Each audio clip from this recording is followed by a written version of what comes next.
Ja, hallo und herzlich willkommen. Heute wollen wir euch einige Einblicke in unsere Zylinderfertigung zeigen. Zum einen, um euch eben da ein paar Ideen zu geben, wie wir arbeiten. Zum anderen auch eben für die unter euch, die unsere Zylinderteile-Sätze verwenden. Wir haben ja schon ein Video gemacht über das Löten von ganz einfachen Zylindern ohne Festverrohrung, und hier wollen wir jetzt eben da etwas genauer drauf eingehen, auch wie wir etwas komplexere Zylinder bauen.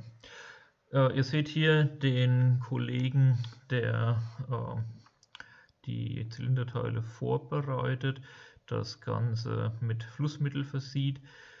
Und ganz wichtig dabei ist natürlich, dass die Teile, man sieht es auch hier, vorher natürlich wirklich metallisch blank sind. Also gerade die Messingteile müssen wirklich sauber glänzend sein, da dürfen keine Rückstände mehr drauf sein. Und dann, man sieht es hier, reichen wirklich ganz geringe Mengen von Flussmittel. Wir verwenden hier eine Fittings-Lotpaste und wie sie früher im Heizungsbau für die Kupferleitung verwendet wurde, sei es von Felder oder von Rodenberger. Hier sieht man das, die Teile werden fixiert, und da kommt schon ein kleiner Trick, den wir euch zeigen möchten.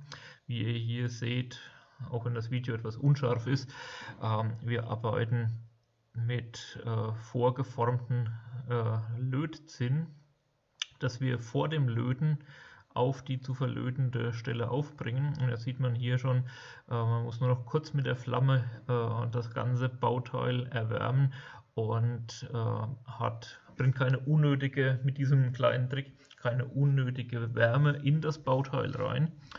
Und das ist eine Sache, die funktioniert sehr gut, eben gerade für komplexere Zylinder. Wir haben jetzt hier einen Stielzylinder von einem PC 290, der hier gerade gebaut wird. Und ja, also wie gesagt, der Trick, wir werden das jetzt auch gleich nochmal sehen, beziehungsweise unten im Video seht ihr es auch noch, da liegen diese kleinen Lötzinnringe. Das ist eine wirklich sehr hilfreiche Sache, die das Verlöten noch einfacher macht und vor allem noch sauberer. Man hat eine definierte Menge an Lötzinn an der Lötstelle, und vor allem man bringt keine unnötige Temperatur in das Teil, weil sobald die Temperatur erreicht ist, das Lot dann einfach sofort flüssig wird und man eine super saubere Lötverbindung hat. Auch hier sieht man wieder, man kann ruhig ganz sparsam mit dem Lot da arbeiten, mit dem Flussmittel. Und hier sieht man es jetzt eben auch wieder, auch zum Verlöten von den Zylinderfüßen auf den Rohren verwenden wir diese vorgeformten Lötzinnteile, und bei der Stelle hier sind jetzt an drei Stellen wird jetzt gleichzeitig verlötet. Kollege hat drei Lötzinn, drei Stellen mit Lötzinn vorbereitet. Man erwärmt immer zuerst das Teil mit dem meisten Material, hier der Zylinderkopf, und da sieht man jetzt sehr schön, wie das Lot schon in dem Moment, wo die Temperatur erreicht ist, sofort sauber verläuft. Und ihr habt gesehen, das war's schon. Der Fuß wird jetzt aufgelötet. Unten sieht man schon, liegt schon an dem Halteblech liegt schon ein Stück Lötzinn. Oben hat der Kollege es jetzt gerade noch hingelegt.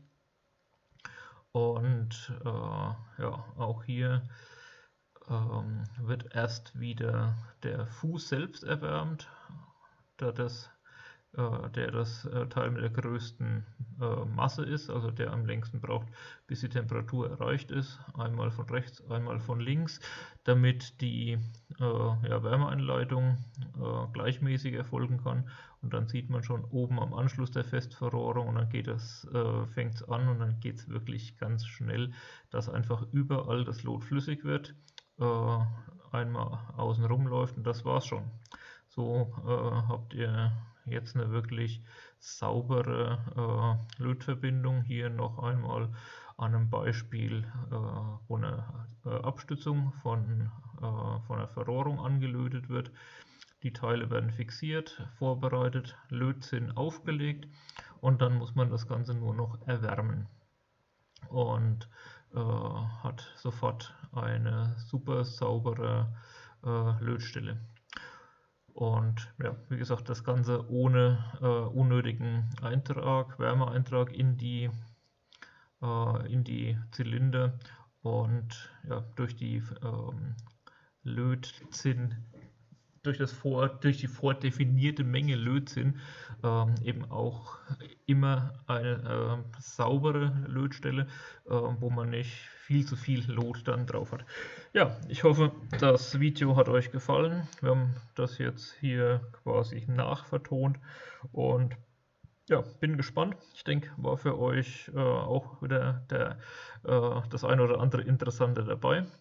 Und ja, dann wünsche ich euch viel Spaß, wenn ihr das nächste Mal vielleicht Zylinder doch selbst bauen wollt und jetzt gesehen habt, dass das gar nicht so schwierig ist. Ich meine, hier steckt natürlich schon ein bisschen Erfahrung drin, aber trotz allem, ja, es ist keine Hexerei. Ja, vielen Dank fürs Zuschauen und bis zum nächsten Video.